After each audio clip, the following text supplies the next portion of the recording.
بسم الله الرحمن الرحيم. കണ്ണൂരിൽ നിന്ന് അയ്യൂബ് സിയുടേതാണ് ചോദ്യം. ഖുർആനിൻ്റെ വെല്ലുവിളി പ്രകാരം ആർക്കും അതിൻ്റേതുപോലെയുള്ള ഒരു ഗ്രന്ഥം കൊണ്ടുവരാൻ കഴിഞ്ഞില്ല എന്ന് പറയുന്നു. യുക്തിവാദികൾ ഇതിനെതിരായി 1999 എഴുതപ്പെട്ട ദ ട്രൂ ഫുർഖാൻ ആ വെല്ലുവിളി മറികടന്നു കഴിഞ്ഞു എന്ന് പറയുന്നു. ഇത് ശരിയാണോ എന്നാണ്. പരിശുദ്ധ ഖുർആന് ആവർത്തിച്ച് പറയുന്ന കാര്യമാണ് ഇതിലേതുപോലുള്ളൊരു അധ്യായം കൊണ്ടുവരാൻ ഒരാൾക്കും സാധ്യമല്ല. ഗ്രന്ഥം കൊണ്ടുവരാൻ പറ്റില്ല എന്ന് പറഞ്ഞിട്ടുണ്ട്, 10 അധ്യായങ്ങൾ കൊണ്ടുവരാൻ പറ്റില്ല എന്ന് പറഞ്ഞിട്ടുണ്ട്, ഒരധ്യായം കൊണ്ടുവരാൻ പറ്റില്ല എന്ന് പറഞ്ഞിട്ടുണ്ട്.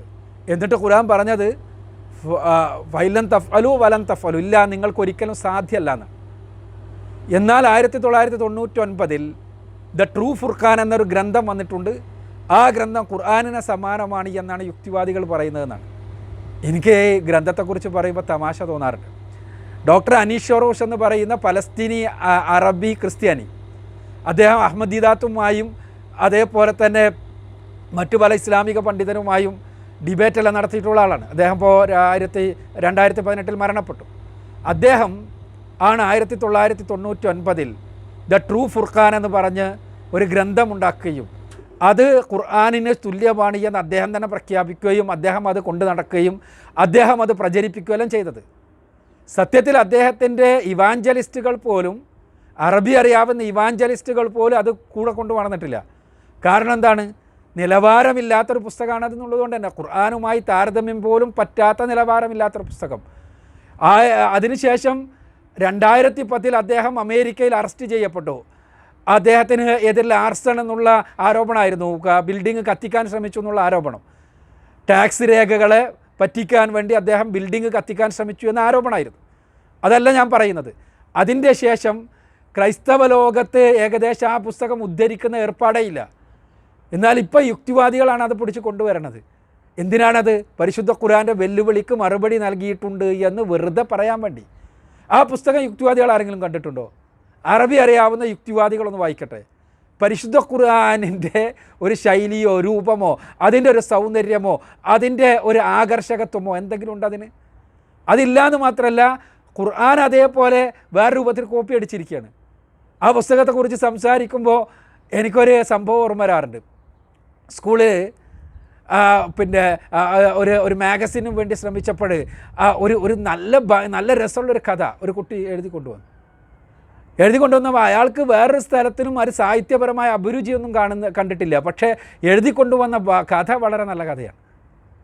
അപ്പോൾ ആ കഥയെക്കുറിച്ച് അധ്യാപകർ ചർച്ച ചെയ്തപ്പോൾ പറഞ്ഞു, ഇത് എവിടെയോ വായിച്ച മാതിരി ഉണ്ടല്ലോ. അപ്പോൾ പരിശോധിച്ചപ്പോഴാണ് കുറേ മുമ്പ് പ്രോഗ്രസ് പബ്ലിഷേഴ്സിൻ്റെ, റഷ്യയിൽ നിന്നുള്ള പ്രോഗ്രസ് പബ്ലിഷേഴ്സിൻ്റെ പുസ്തകങ്ങൾ തെരുവുകളിൽ വിൽക്കാൻ വേണ്ടി വെക്കാറുണ്ട്. ആ പുസ്തകങ്ങളിൽ ഒരെണ്ണം റഷ്യൻ നാടോടി കഥകൾ. ആ നാടോടി കഥകളിൽ ഒന്നിൽ അതിലെ സ്ഥലങ്ങളെല്ലാം മാറ്റിയിട്ട് ഇത് എഴുതിയിരിക്കുകയാണ്. റഷ്യയിൽ ഒരു പിതാവിന് 3 മക്കളുണ്ടായിരുന്നു എന്നാണെങ്കിൽ കഥാകാരൻ, നമ്മുടെ നാട്ടിലെ കഥാകാരൻ, ഈ സ്റ്റുഡൻ്റ് എഴുതിയിട്ടുള്ളത് അമേരിക്കയിൽ ഒരു പിതാവിന് 2 മക്കളുണ്ടായിരുന്നു എന്ന് മാത്രമാണ്. പേരുകൾ മാത്രം മാറ്റിയിട്ടുണ്ട്, ബാക്കിയല്ല അതേപോലെ തന്നെ. ഏകദേശം ഈ സാധനവും ദ ട്രൂ ഫുർഖാൻ എന്ന് പറഞ്ഞ സാധനം അങ്ങനെയാണ്. അതിൽ 1-ാമത്തെ അധ്യായം, എല്ലാ അധ്യായങ്ങളും തുടങ്ങുന്നത് ഒരു തരം ബിസ്മി കൊണ്ടാണ്. ബിസ്മില്ലാഹിൽ കലിമത്തിർ റൂഹ് എന്നാണ്.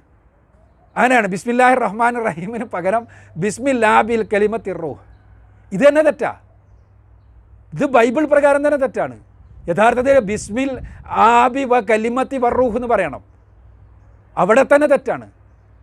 ഇത് യഥാർത്ഥത്തിൽ ബൈബിൾ വായിച്ചാൽ പോലും ഇത് അബദ്ധാന്ന് മനസ്സിലാവും. മാത്രമല്ല, ബസ്മല എന്ന 1-ാമത്തെ അധ്യായം നിങ്ങൾക്ക് ഞാൻ പറഞ്ഞത് വേണമെങ്കിൽ പരിശോധിക്കാം. ബിസ്മല എന്നുള്ള 1-ാമത്തെ അധ്യായം നമ്മൾ പരിശോധിച്ചാൽ അത് സൂറത്തുൽ ഇഖ്ലാസിൻ്റെ ഒരു കോപ്പിയാണ്, അങ്ങോട്ടും ഇങ്ങോട്ടും എടുത്തിട്ടിരിക്കുന്നു എന്ന് മാത്രം. ഫഹുവ അബുൽ ലം വലിദ്, അതിലാണ് അതിലെ ആയത്തുകൾ. കലിമത്തുൽ ലം യൂലദ്, എന്താണ്? പിതാവ് അവന് ജനിച്ചിട്ടില്ല. അതേപോലെ പുത്രൻ അവൻ ജനിപ്പിച്ചിട്ടില്ല. ഇതെല്ലാം പരിശുദ്ധ ഖുർആനിലെ ആയത്തിൻ്റെ കോപ്പിയടിയാണ്. ഇങ്ങനെയല്ല. ഇതല്ല ഖുർആനിൻ്റെ ഒരു സൂറത്തിന് തുല്യമായത് കൊണ്ടുവരാന്ന് പറഞ്ഞാൽ. ഇപ്പോൾ ക്രൈസ്തവ മിഷണറിമാർ പോലും ഇത് ഉദ്ധരിക്കാറില്ല. എന്തുകൊണ്ടെന്നാൽ അറബി ഭാഷ അറിയുന്നവർ നോക്കിയാൽ ഖുർആനിൻ്റെ ഒരു 8 അയലത്ത്, 4 അയലത്ത് എന്ന് പറഞ്ഞാൽ കുറച്ച് ചെറുതായി പോകും, ഒരു 8 അയലത്ത് വെക്കാൻ പോലും അർഹമല്ലാത്തൊരു ക്ഷുദ്രകൃതി അത്രമാത്രമേ ഉള്ളൂ. ഭാഷാപരമോ ആശയപരമോ ഒന്നുമായ ഒരു അദ്വിതീയതയും പറയാൻ പറ്റാത്ത കൃതി. മാത്രമല്ല ഈ കൃതിക്ക് വേറെ രസം കൂടി ഉണ്ട്, അത് ആനുഷംഗികമായി പറയാണ്. ആ കൃതിയുടെ ഉള്ളിൽ കോപ്പിറൈറ്റ് റിസർവ്ഡ് എന്നുണ്ട്. പടച്ചോൻ്റെ ഗ്രന്ഥത്തിന് കോപ്പിറൈറ്റ് ഇല്ല. ഞാൻ ഒരു ആനുഷംഗികമായി പറഞ്ഞതാണ്. ഇത് ഇങ്ങനെ പരിശുദ്ധ ഖുർആനിലെ ഒരു അധ്യായത്തിന് തുല്യമെന്ന് പറയാനുള്ള ഒരു ക്വാളിറ്റിയുമില്ലാത്ത ഖുർആനിലെ വചനങ്ങളിലെ ചില വചനങ്ങൾ എടുത്തിട്ട് അത് അവിടെ നിന്ന് ഇങ്ങോട്ട് എടുത്തിട്ട് ഇവിടുന്ന് അങ്ങോട്ട് എടുത്തിട്ട് ഉണ്ടാക്കിയ ഒരു പുസ്തകം. ഈ പുസ്തകമാണ് ഖുർആനിൻ്റെ വെല്ലുവിളിക്ക് മറുപടി എന്ന രൂപത്തിൽ ക്രൈസ്തവ മിഷനറിമാർ ഒരു കാലത്ത് അവതരിപ്പിച്ചത്. അതിപ്പോൾ അവതരിപ്പിക്കാറില്ല.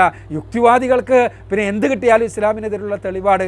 ആ രൂപത്തിൽ എടുത്തുദ്ധരിക്കുന്ന ആളുകൾ സൂക്ഷിക്കുക, അവരുടെ നിലവാരം മാത്രമേ ഇത് ഉദ്ധരിക്കുന്നത് വഴി തകരുകയുള്ളൂ എന്ന് സൂചിപ്പിക്കാൻ ഞാൻ ആഗ്രഹിക്കുകയാണ്.